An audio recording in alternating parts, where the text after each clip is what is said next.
My name is Thomas Reed. I am 72 years old, and I spent most of my life as a high school history teacher. My late wife's name was Margaret. She was 68 when she passed. She worked as a nurse, and for 50 years, we built a life together with love, patience, and the little traditions that make life worth living. We had one son, Daniel. He is 38 now and works in finance in a tall glass building somewhere in the city. I remember the day my life shifted, not with a bang, but with a slow, dull ache. It was a Sunday afternoon. I had invited Daniel over for lunch, roasted chicken, mashed potatoes, the way he liked when he was a boy. The table was set with the good plates Margaret had loved, and sunlight streamed through the window in that golden way that makes you pause for a moment before moving.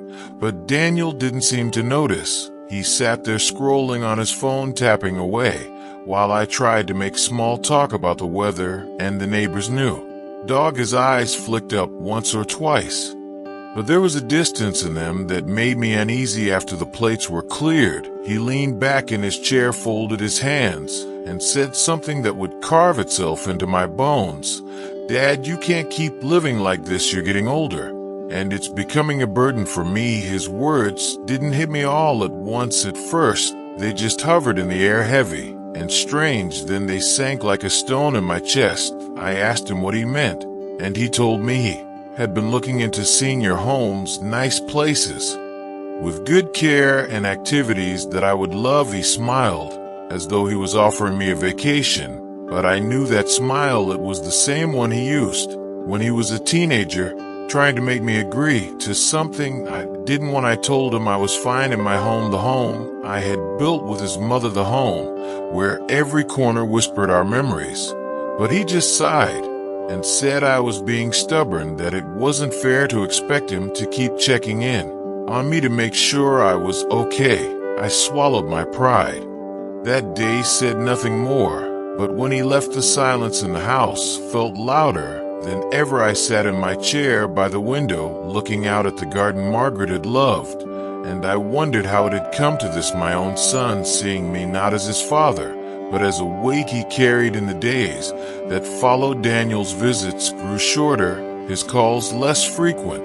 When he did call, it was to remind me of appointments or to ask if I had considered the brochures he left on my kitchen counter. Bright smiling faces of strangers in identical beige rooms. I didn't tell him how many nights I sat awake, replaying his words over and over. Burden, the word echoed in my mind until it became almost a physical thing, heavy on my chest.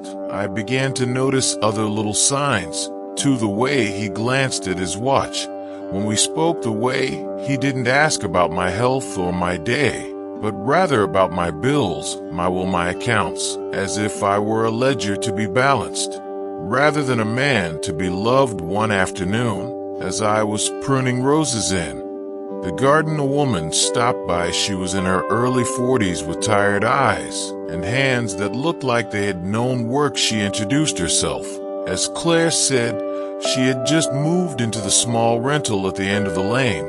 She noticed my roses and told me they were beautiful. I smiled, thanked her, and we ended up talking for almost an hour about flowers, books, and the quiet loneliness that can sneak up on a person when they least expect it. She had a daughter in college and was working 2 jobs to keep up with rent and tuition. There was something in her voice that reminded me of Margaret's steady kindness. Over the next few weeks, Claire and I would cross paths.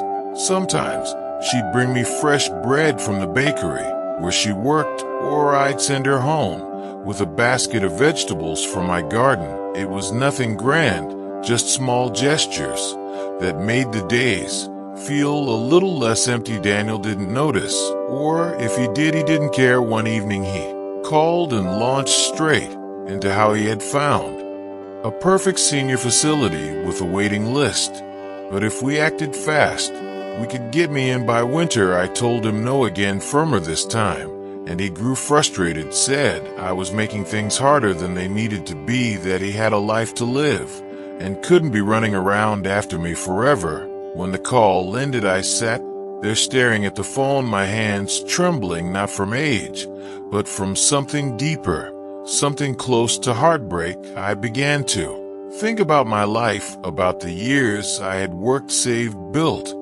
a modest but comfortable home, about how Margaret and I had planned to leave it all to Daniel because we believed he would honor it.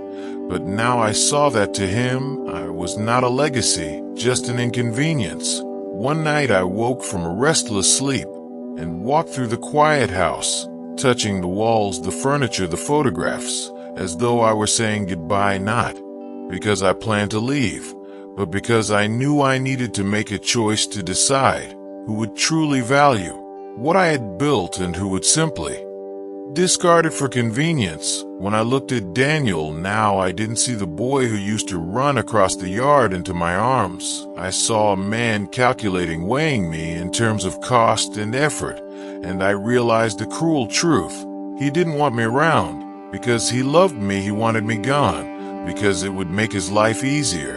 And that was the night I decided my will would change, and with it so would everything. The next morning I sat at the kitchen table with a cup of coffee growing cold between my hands and stared at the folder where I kept all my important papers, my will, the deed to the house, the accounts, Margaret.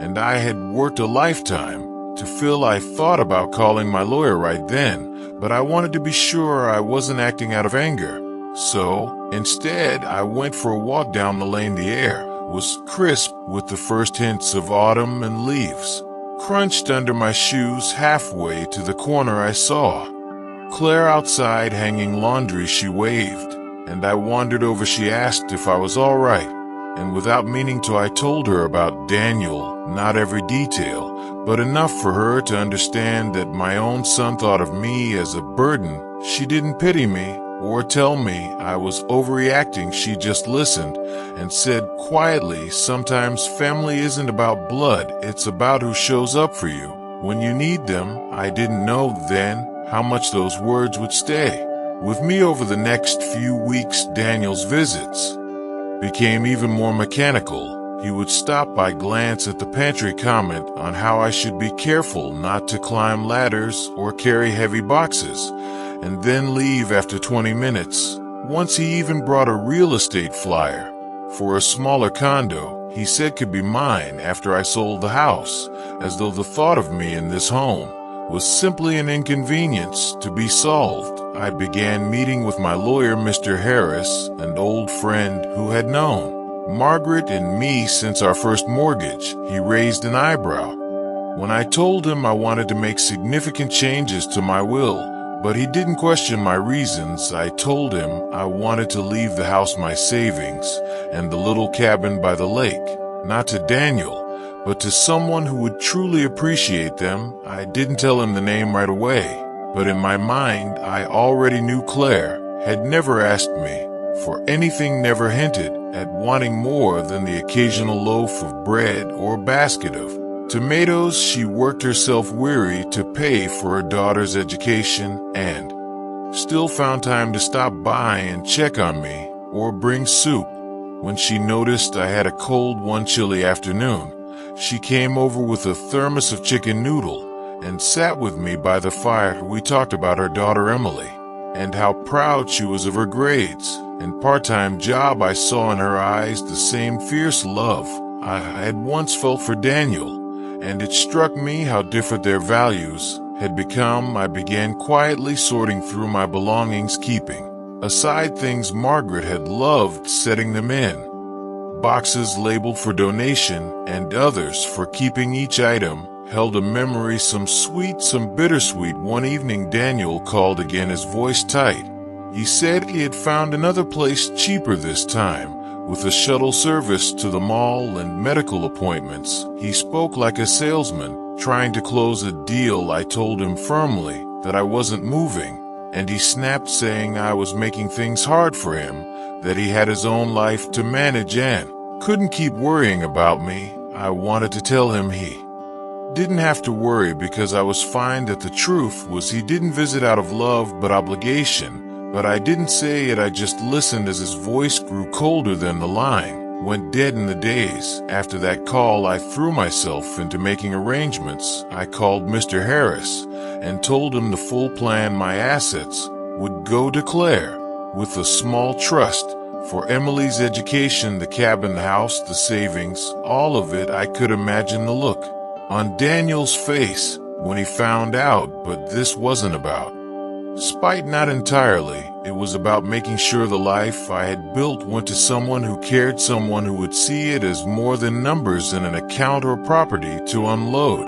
for cash. One Sunday, I invited Claire and Emily over for dinner: roast chicken, mashed potatoes, like the ones I used to make for Daniel when he was young. Emily reminded me of him in the way she laughed, but there was a light in her eyes that is no longer had after dinner. Claire helped me with the dishes, and I finally told her my plan. She froze at first, insisting she couldn't accept something so large, but I told her it was my choice, my gift for the kindness she had shown without asking for anything in return. Her eyes filled with tears, and she gripped my hand, saying she didn't know how to thank me. I told her she already had, just by being there. Daniel didn't call for almost 3 weeks after that. When he did, it was to tell me he had been busy and ask if I had looked at the latest brochure he mailed. I told him no, and he sighed like a man dealing with a stubborn child. He asked if I had thought about what would happen to the house after I was gone, and for a moment I almost laughed. The irony was bitter. I told him not to worry about that it was taken care of. He seemed relieved, probably imagining that meant he would inherit it. He had no idea how wrong he was. In the meantime, Claire began stopping by more often, sometimes to share a cup of tea, sometimes just to sit in the garden and watch the sun dip behind the trees. I felt lighter around her, less like a burden and more like a friend, and I realized that the ache in my chest from Daniel's words was beginning to fade, replaced by a quiet resolve to see this through. I knew the day would come when he would find out, and it would hurt him, but perhaps that hurt would be the lesson he needed, though I suspected he might never truly understand. By the end of that month, my renewal was signed and sealed. Mr. Harris told me to keep it in a safe place, and I did, locking it away in the desk drawer Margaret and I had bought together 50 years ago. I sat there a long time after he left, running my hand over the worn, thinking about all the years that had led to this moment. My heart was steady, no longer uncertain, no longer aching, just ready for whatever would come next. It was early winter when Daniel finally showed up again, snow clinging to his coat and an impatient look in his eyes. I was in the living room trimming the small tree I put up every year, a tradition Margaret had loved. He didn't bother with pleasantries, just brushed the snow from his sleeves and asked me to sit down. He had something important to discuss. His voice carried that careful tone people use when they think they're being reasonable but are really cornering you. He said he had been looking at my finances to help me prepare for the future. His friend from work had recommended a financial advisor who could liquidate the house quickly and get me into a safe facility. By spring, I listened silently as he laid out the numbers, like I was some project planned to be executed. The words rolled over me without sticking, because I already knew the ending to this story. When he finally stopped to take a breath, I told him calmly that I appreciated his concern, but I had already taken care of everything regarding my future and the house. He blinked, surprised, then his brow furrowed. What do you mean taken care of? I told him I had rewritten my will last month, and all my affairs were in order. I could see him doing the math in his head, the momentary flicker of greed that always betrayed his true interest. He asked if that meant he didn't have to worry about selling the house. And I smiled. No, Daniel, you won't have to worry about the house at all, because it's not going to you. The silence between us grew sharp and heavy. He stared at me like I had spoken in another language. What do you mean not going to me? I met his eyes and told him plainly, the house, the cabin, the savings, they're going to Claire and her daughter Emily, his face drained of color, then flushed red. He laughed in disbelief, thinking it was some kind of cruel joke. But I didn't waver. I explained that Claire had been here for me in ways he hadn't, not because she had to, but because she cared. She had given me kindness without expectation. And in my book that was worth more than blood, he started pacing, muttering about betrayal, about how I was being manipulated, how Claire was probably taking advantage of me. I let him rant until he finally stopped long enough to meet my gaze. And I told him that the only person who had taken advantage was him. He had treated me like a problem to be solved, not a father to be loved, and he had done it so often that I had stopped expecting anything else. He fell silent then, and for a moment I thought I saw a flicker of shame in his eyes, but it vanished as quickly as it came, replaced by cold resentment. He told me I'd regret this, that when I was gone people would think I'd lost my mind. I simply told him they could think what they liked. The truth was between me and the people who had earned my trust. Daniel left without saying goodbye, the sound of the door slamming echoing through the quiet house. I stood there for a while, staring at the tree, its lights glowing, soft and steady the same way they had every year. That night, Claire stopped by with Emily, bringing a tin of cookies they'd baked. I told them what had happened, and Claire's eyes filled with worry, but I waved it off, telling her it was done, and I felt lighter for it. Emily hugged me before they left, whispering, "Thank you, Mr. Lewis," in a voice so sincere it almost broke me. Over the next few months, Daniel's calls grew less frequent. They stopped altogether. He didn't come for my birthday. He didn't send a card. In truth, I had expected this, but what I hadn't expected was how little it hurt. Life became quieter, but not lonelier. Claire and Emily filled the gaps with visits, laughter, and small acts of kindness. Spring arrived with gentle rains and blooming lilacs, and I found myself sitting on the porch most afternoons, watching the world soften around me. One morning, Mr. Harris stopped by with papers for me to sign, just minor updates, but it reminded me that everything was truly in place. We drank coffee in the kitchen, and he told me plainly that in all his years he'd rarely seen someone so at peace with their decisions. I told him it was because I knew I'd done the right thing. A year later, on a bright summer day, Emily graduated from university. Claire invited me to the ceremony. I sat in the audience, feeling a swell of pride as she walked across the stage, her cap tilted slightly and her smile wide. Afterward, she found me in the crowd and pressed a bouquet of wildflowers into my hands, saying she couldn't have done it without me.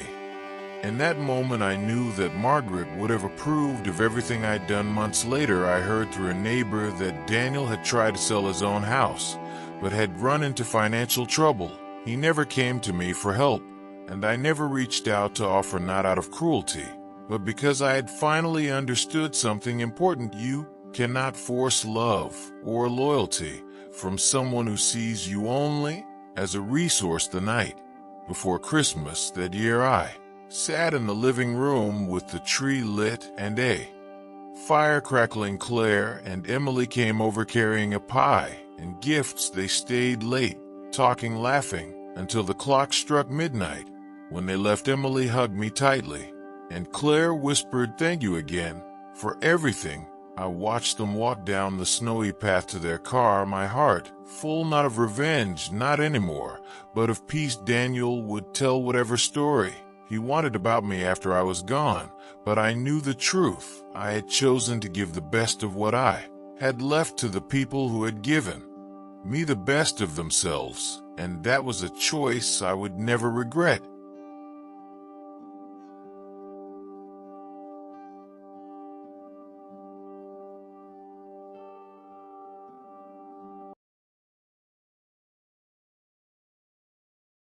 My name is Daniel Mercer. I am 42 years old, and I work as a criminal defense attorney. My wife's name is Claire Mercer. She is 39, and works as a real estate agent. The night it all began, I was having dinner with my daughter Emily, who had just turned 11. We were at our favorite Italian restaurant, the one with the dim golden lights and the smell of fresh basil in the air. Emily was telling me about her art project at school when my phone vibrated in my pocket. I glanced down, expecting an email from a client or maybe a reminder from my assistant. Instead, it was a single text from an unknown number. Get up and go. Don't say anything to your daughter. My stomach tightened instantly. The words felt like ice sliding down my spine. I looked around the restaurant, half expecting to see someone watching me. Every instinct in me said something was wrong. I smiled at Emily, told her I needed to step outside for a quick call, and slipped out into the cool night air. My heart was pounding.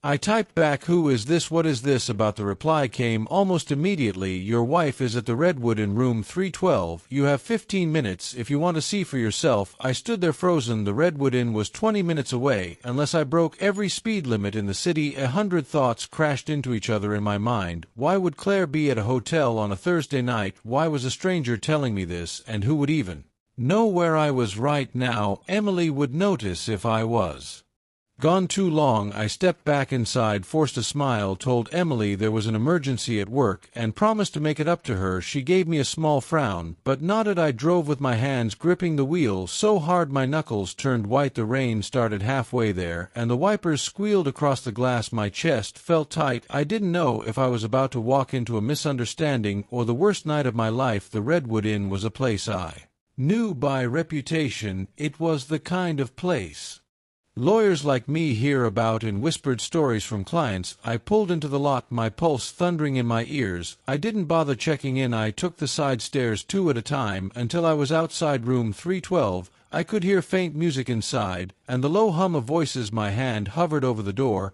but before I could knock it swung open, and a man stepped out. He was tall, broad-shouldered, wearing a suit jacket and no tie, and he looked at me like I was an unexpected problem. I could smell his cologne, and it made my stomach turn. He brushed past me without a word. I stepped inside, and the smell hit me, a mix of perfume and wine. Claire was there, sitting on the edge of the bed. Her hair was a little messy, her lipstick smudged, her eyes widened. When she saw me, "Daniel, what are you doing here?" she stammered. The room seemed to tilt around me. My voice came out quieter than I expected. "I could ask you the same thing, Claire." She stood up, quickly smoothing her dress like it could erase what I'd just seen. "It's not what you think," she began, but the lie hung heavy between us. I didn't yell, I didn't throw anything. I just turned around and walked out. Her voice followed me down the hallway, but I didn't stop. When I got back to the car, my hands were shaking. I sat there staring at the steering wheel until my phone buzzed again. Same unknown number. "I told you now. Do you want to know why?" My breath caught in my throat. I typed back, "Who are you? Why are you doing this?" The reply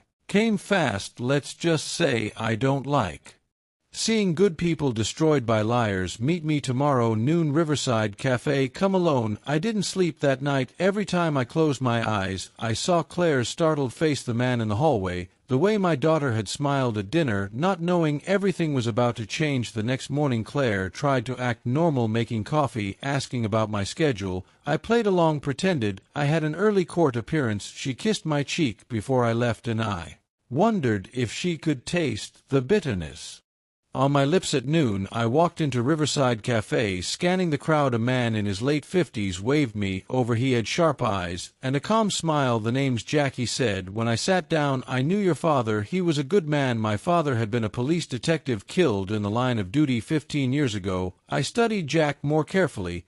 He slid an envelope across the table. I opened it to find photos. Claire and the man from the hotel in different places together: restaurants, a beach parking lot, even our driveway. "This has been going on for months," Jack said. "His name is Mark Davis. He's a developer, one of our clients. They've been careful, but not careful enough." "Why are you helping me?" I asked. Jack leaned back. "Because your father once saved my brother's life, and I think you deserve the truth." I felt something cold settle inside me. The betrayal was bigger than I had thought. This wasn't a one-time mistake. This was a pattern, and now I knew I wasn't going to just confront her. I was going to end this my Way Part 2 began the moment I walked out of that cafe. I started collecting information. Claire had no idea I was onto her. I kept my routine the same, kissed her goodbye in the mornings, sent her texts in the afternoons, came home for dinner like nothing was wrong. But at night after she fell asleep, I dug through her emails, her messages, her calendar. I found bank transfers to an account I didn't recognize, jewelry purchases charged to my card, hotel receipts in her name. I called in a favor from an old client who owed me big. He ran a background check on Mark Davis. It turned out he was married too, with 2 young kids, and a reputation for shady business deals. I met with his wife under the pretense of legal advice and laid out the evidence piece by piece. Her face went pale, but her eyes turned hard. We agreed on one thing: they weren't just going to get caught, they were going to lose everything they'd built on lies. The plan came together over weeks. We staged it carefully. Timing was everything. I arranged for Mark's wife to confront him at a charity gala one Claire had been excited about for months. She'd spent weeks picking out her dress, talking about the people she'd see that night. She walked into the ballroom on my arm, smiling like the perfect wife. She didn't notice the photographers I'd hired discreetly positioned around the room. She didn't notice the subtle nod I gave to Mark's wife across the dance floor. The music swelled, and that's when it happened. Mark's wife marched up to them, voice sharp enough to cut glass, accusing them both loudly enough for the entire room to hear. Claire froze, the color draining from her face. Mark stammered, trying to deny it, but the photos were already on the big screen, a slideshow I'd prepared in advance. They showed every meeting, every touch, every lie. Gasps rippled through the crowd, and people began filming within minutes. Their careers, their reputations, everything they cared about professionally was in ruins. I walked away without looking back. Claire tried to call me for days after that. I didn't answer. The divorce was swift, clean, and in my favor thanks to the evidence. I kept the house, full custody of Emily, and more than half our joint assets. Mark's wife filed too, and last I heard he was living alone in a rented apartment. I never found out exactly how Jack knew to send me that first text. Maybe I didn't want to, but sometimes when I'm at that same Italian restaurant with Emily and I feel my phone buzz, I half expect to see those same words again: get up and go. Don't say anything to your daughter. Only now I know I'd listen without hesitation, because I've learned the hardest way that the truth always comes with a price. But sometimes, if you're patient enough, you can make sure the right people are the ones who pay it.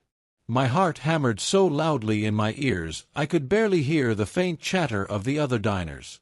I forced my fork to my mouth, chewed slowly, and nodded at something my daughter was saying about her school project. The phone lay face down beside my plate, but the words I'd just read burned into my mind. Get up and go. Don't say anything to your daughter. I didn't recognize the number. The voice in my head started making lists. Who could it be? What could they know? Was she in danger, or was I? The restaurant's warm lighting suddenly felt oppressive, the clinking cutlery sharp and intrusive. I pushed my chair back casually, telling my daughter I needed to take a quick call outside, keeping my tone as light as I could. She nodded, distracted, twirling spaghetti on her fork. As soon as I stepped outside, the cool night air hit my face and my chest loosened slightly. I unlocked the phone, fingers trembling, and typed back, "Who is this?" No reply. Just a typing bubble that appeared, disappeared, then came back. Turn around. My stomach lurched and I obeyed before my mind caught up with my body. Across the street, leaning against a dark sedan, was a man I'd never seen before. Tall, sharp-featured, wearing a dark coat. His eyes locked on mine with an intensity that froze my feet to the pavement. He nodded once, subtle, and beckoned me over. Every instinct screamed to call the police, but some deeper instinct told me this wasn't the kind of thing that police could fix. I crossed the street, each step heavy and slow. When I got close enough, he spoke without preamble. "You don't know me, but I know you. I know what she's been doing." My mouth went dry. He tilted his head slightly, almost amused. "Your wife." My knees nearly gave out right there on the asphalt. He went on, his tone calm, surgical. "She's not where she says she is tonight. She's with someone. Someone you know." I tried to speak, but my voice caught in my throat. He handed me a small flash drive. Everything's here. Photos, messages, dates. If you want to know the truth, you'll open it. But not tonight. Go back to your daughter. Don't tell her anything. Let me handle the timing. I wanted to throw the drive into the gutter, to reject the poison I could feel it carrying, but instead I slipped it into my pocket. Who are you? He gave a small smile that didn't reach his eyes. Let's just say I'm someone who hates liars. He turned, got into the car, and drove away without another word. I stood there for a full minute, the city sounds suddenly too loud, my breath clouding in the cold. When I walked back into the restaurant, my daughter's smile was the only thing holding me together. But in the shadows of my mind, the drive in my pocket felt like a ticking bomb. I didn't sleep that night. Long after my daughter was in bed, I sat at my desk staring at the flash drive like it was a loaded weapon. The man's words replayed again and again until curiosity crushed my fear. I plugged it into my laptop and the folder opened instantly. Inside were dozens of photos. My wife, Anna, stepping out of hotels, sitting in dimly lit bars, laughing in a way she hadn't laughed with me in years. Always with the same man. And then my stomach turned to ice. The man was Daniel. My best friend since college. My business partner. The one who stood beside me at our wedding. Every image was time-stamped, every meeting logged, every text message screen captured. The words between them were worse than the pictures. Jokes about me, confessions of things I had told them in confidence, plans for a future together once they handled me. The more I read, the calmer I became. Not the calm of acceptance, something colder. The calm before an execution. I didn't confront her right away. I knew rage would only give her power. Instead, I started planning. Over the next 2 weeks, I moved silently, transferring assets, gathering business records, changing locks on the office. I even played the devoted husband at home, kissing her cheek each morning, pretending not to notice her late nights. She thought she was winning. That was fine. The day of reckoning came on our company's anniversary gala. Both she and Daniel would be there, dressed to impress, smiling for the cameras. I had arranged for the slideshow, supposed to be a tribute to our years of success. What they didn't know was that I had replaced the final segment. After the polite speeches, the lights dimmed and the first images appeared. At first it was harmless, photos of the team, charity events, milestones. Then the images shifted. A photo of Anna leaving a hotel. Another of Daniel's hand resting on her knee. Gasps rippled through the crowd. The texts followed, big and bold across the giant screen. Their laughter at my expense. Their plans to push me out of the company. Silence fell, broken only by the sound of my wife's sharp intake of breath. Daniel's face went pale, his mouth opening and closing like a drowning man. I stepped onto the stage, the microphone cool in my hand. I didn't raise my voice. I didn't need to. I simply said, 4 years, I trusted you both. I built a life with you. Tonight, that life ends. The lights came up and security, already briefed, escorted them out. By the time they reached the doors, my lawyers had already filed the paperwork. The company was mine alone. Our accounts frozen. The house, mine. She had nothing. Later that night, alone in my quiet home, I stood by the window looking out at the city lights. There was no joy, no celebration, just a steady, unshakable peace. Sometimes revenge isn't about rage. It's about taking back the power they thought they stole. And I had taken it all.